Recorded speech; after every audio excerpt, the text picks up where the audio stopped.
Hello friends, वायरहिट के पिछले chapter में हमने देखा था कि सैम डेक बुरी तरह से होबिन को पीटता है और कहता है कि तुम किस गलत कामों में लगे हुए हो। तब होबिन के दोस्त उसे छोड़कर चले जाते हैं। तभी वहां पर एक लड़की आती है और कहती है कि तुम्हारी हिम्मत कैसे हुई उस जिन्हो ली के प्लान को कॉल आउट करने पर, तुमने गिव अप कर दिया है। तुम्हें सियोंगजन के लिए तो ये करना ही होगा। तुम मेरे साथ चलो, मैं तुम्हें किसी से मिलवाना चाहती हूँ। और फिर ये लड़की होबिन को अपने साथ ले जाती है किसी से मिलवाने के लिए। होबिन कहता है कि क्या कोई हमारी हेल्प करेगा। तब वो लड़की कहती है कि चुपचाप कार में बैठ जाओ। और फिर ये किसी के पास इसे ले जाती है। तभी एक आदमी की वॉइस ओवर हमें सुनाई देती है जो कह रहा है कि तुम इसे यहाँ पर लेकर क्यों आई हो। तभी वो लड़की कहती है कि आप जानते हैं कि ये कौन है, ये वायरल हिट है, कम से कम आपको इससे बात तो करनी ही चाहिए। इसने जिन्हो ली को कॉल आउट करने की कोशिश की थी लेकिन ये फेल हो गया। हम इससे बात करके कुछ और कर सकते हैं। तो वो आदमी कहता है कि हाँ, ये बात तो सही है, तुम इसे अपने साथ लो और निकल जाओ यहाँ से। ये आदमी इस वायरल हिट के 2-4 दिन ही गिनती के बचे हैं। तुम्हें क्या लगता है कोई भी इसके साथ जुड़ना चाहेगा? हम देखते हैं ये आदमी जो सामने से बात कर रहा था वो कोई और नहीं है, वो एक और असेंबलिन है जिसका नाम है योंग हवांग। तब वो लड़की कहती है कि इतना नेस्टी होने की जरूरत नहीं है, मैं जानती हूँ कि इसने बेवकूफ़ी की है, जिन्हो ली को ये कॉल आउट नहीं कर पाया, लेकिन ये वो है जिस पर सियोंगजन ने ट्रस्ट किया था। कम से कम तुम्हें इससे सही से तो बात करनी चाहिए, इतना क्रुक बनने की कोई जरूरत नहीं है। तब असेंबलिंग योंग कहता है कि ओह, तो तुम ये कह रही हो कि सियोंगजन ने मरने से पहले इसके अंदर अपना विश्वास जगा दिया था। इस जैसे लड़के के दिमाग में कुछ भी नहीं है। तुम्हें लगता है कि ये उसे याद भी करता होगा? अगर वो उसके बारे में बिल्कुल भी सोचता तो इस तरह की बेवकूफ़ी बिल्कुल भी नहीं करता जो इसने की है। क्या इसने सोचा नहीं कि इसके साथ कुछ भी हो सकता है? और तुम चाहती हो कि मैं इस जैसे इंसान पर ट्रस्ट करूं? हाँ, क्या सोचकर तुम इसे यहाँ पर लेकर आई हो? इसे उठाकर बाहर फेंको। कोई इसे अगर यहाँ पर देखेगा तो हमारे लिए भी मुसीबत बन सकती है। वैसे भी इसके दिन तो गिनती के ही बचे हैं। पता नहीं तुम्हारा दिमाग खराब हो गया था जो इसे यहाँ पर लेकर आ गई। तभी होबिन कहता है कि आपका क्या मतलब है कि मेरे गिनती के दिन बचे हैं? तब यहाँ पर हम देखते हैं कि असेंबलिन योंग कहता है कि ओह, तो तुम्हें पता नहीं है कि जिन्हो ली और ताइसन जू वो दोनों किसी को भी नहीं छोड़ते। क्या तुझे सच में लगता है बच्चे कि वो तुझे और तेरे दोस्तों को मार नहीं सकते? उन्होंने तुझे इसलिए नहीं मारा क्योंकि वो मारना नहीं चाहते थे, वो थोड़ी देर के लिए सेफ खेलने की कोशिश कर रहे हैं। अगर वो दोनों किसी के पीछे पड़ जाए तो अंत में वो मरकर ही रहता है। जिस दिन तूने उससे दुश्मनी मोल ली थी उसी दिन तूने अपनी किस्मत में लिखवा लिया था कि तू मारा जाएगा और तेरे दोस्त भी, समझा? टेम्बलिन कहता है उस लड़की से कि हे प्रोसिक्यूटर, इसे यहाँ से बाहर फेंको और आज के बाद इसे यहाँ पर कभी भी मत लेके आना और किसी को भी ये पता नहीं चलना चाहिए कि ये वायरल हिट कभी भी यहाँ पर आया था, समझी?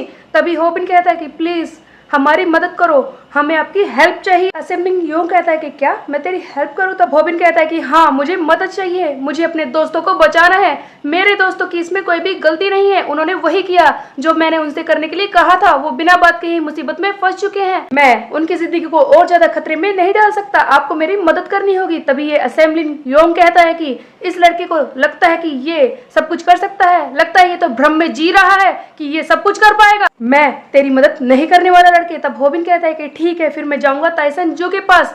तब योंग कहता है कि ओह, तो बताओ तुम उसके पास जाकर क्या कहोगे? तब होबिन कहता है कि मैं ये कहूंगा कि मैं तुमसे मिलने के लिए आया था और मैं तुम्हारे लिए काम कर रहा हूँ। तब योंग कहता है कि ओह, तो तुम्हें लगता है कि वो तुम्हारी बात पर यकीन करेगा? तब होबिन कहता है कि इस बात से क्या फर्क पड़ता है कि हमने यहाँ पर क्या बात की है, जरूर उसे तुम पर शक ही होगा और हो सकता है कि वो तुम्हारा दुश्मन भी बन जाए। तब हम देखते हैं कि योंग कहता है कि ओह, तो तुझे ऐसा लगता है कि सिर्फ ताइसन जू ही है जो लोगों को मार सकता है और मैं ऐसा नहीं कर सकता। और ये होबिन का मुंह दबाने की कोशिश करता है और इसे दूर फेंक देता है और कहता है कि मुझसे भिड़ने की कोशिश मत करना, मैं तुझे बस एक मौका दे रहा हूँ, दिखा दे मुझे कि तू किस काम का है। और इसे दूर फेंक देता है और वहां से चला जाता है ये असेंबलिन। उसके बाद हम देखते हैं एक फ्लैशबैक जहां पर ये असेंबलिन सियोंगजन बाइक के साथ अपना एक सीन सोच रहा है। सियोंगजन बाइक ने भी इससे सेम ही बात कही है कि वो ताइसन जू के पास जाएगा और ये कहेगा कि मैंने तुमसे बात की है, जो कि अभी होबिन ने कहा था। जाते जाते ये योंग कहता है होबिन से कि रियल प्रॉब्लम वो जिन्हो ली है, तुझे संभल कर काम करना होगा, दिखा दे मुझे कि तू क्या कर सकता है।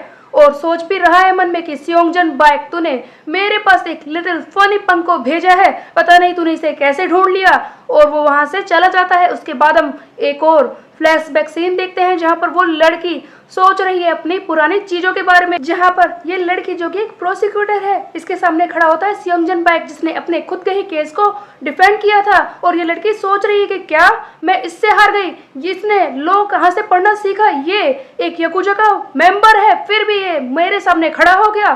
तब हम देखते हैं कि इन दोनों की वहीं से बातचीत शुरू हो जाती है। सो बेसिकली गाइस, इस सीन को समझा जाए तो सियोंगजन बाइक की बैक स्टोरी दिखाई जा रही है जहां पर वो अपने ही केस को डिफेंड कर रहा था और ये लड़की उसके सामने प्रोसिक्यूटर थी जो इसके खिलाफ लड़ रही थी।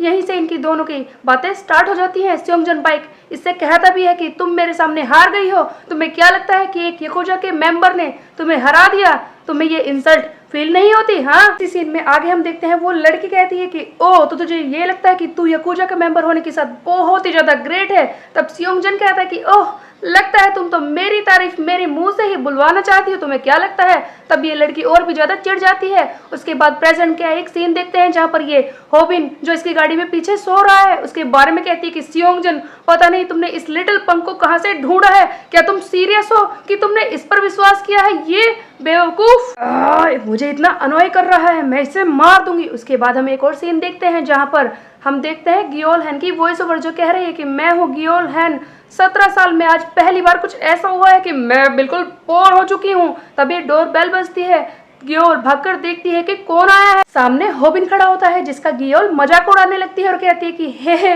देखो सामने कौन खड़ा है, होबिनियो कंपनी का बॉस यहाँ पर आ गया है और मेरे सामने भीख मांगने वाले हो क्या? लगता है तुम चाहते हो कि मैं तुम्हें काम पर रख लूं, लेकिन यहाँ पर कोई भी ऑप्शन नहीं है, जाओ यहाँ से, हमारे पास कुछ भी नहीं है, मैं तुम्हें कोई भी पैसे नहीं देने वाली। तब होबिन कहता है कि हे गियोल तुम मुझे ये बताओ कि क्या तुम इस लाइफ से परेशान नहीं हो गई, क्या तुम्हें अपनी पुरानी लाइफ याद नहीं आती? तब गियोल कहती कि सीधे पॉइंट पर आओ, तुम क्या फेंकने की कोशिश कर रहे हो? तब होबिन कहता है कि मैं तुमसे कुछ करवाना चाहता हूँ, सिर्फ तुम ही हो जो ये कर सकती हो, एक्सजे कंपनी की एक मेंबर ये कर सकती है, अगर तुम ये नहीं कर पाई तो कोई भी इसे नहीं कर पाएगा और हमारी जिंदगी बर्बाद हो जाएगी। तब गियोल हैन कहती कि ठीक है बताओ तुम मुझसे क्या करवाना चाहते हो और मैं ही ये काम कैसे कर सकती हूँ। तब होबिन कहता है कि हम सब में से तुम ही हो जिसका सबसे ज्यादा दिमाग खराब है और तुम ये कर पाओगे। इसके बाद हम एक और सीन देखते हैं जहां पर सैम डेक को दिखाया जाता है जो होबिन पर गुस्सा कर रहा है कि तुम यहाँ पर क्या कर रहे हो, पिछली बार मैंने तुम्हें सही तरीके से समझा दिया था कि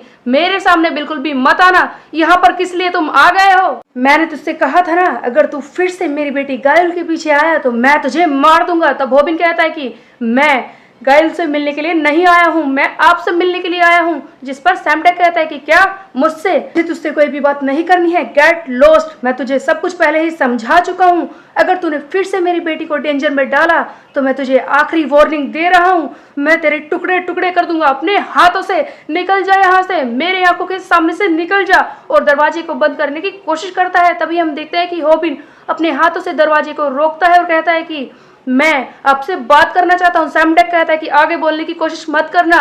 तब होबिन कहता है कि ठीक है मैं बात करूंगा। सैम डेक फिर से गुस्से में कहता है कि तू क्या करने की कोशिश कर रहा है, हाँ तेरी हिम्मत कैसे हुई अंदर घुसने की?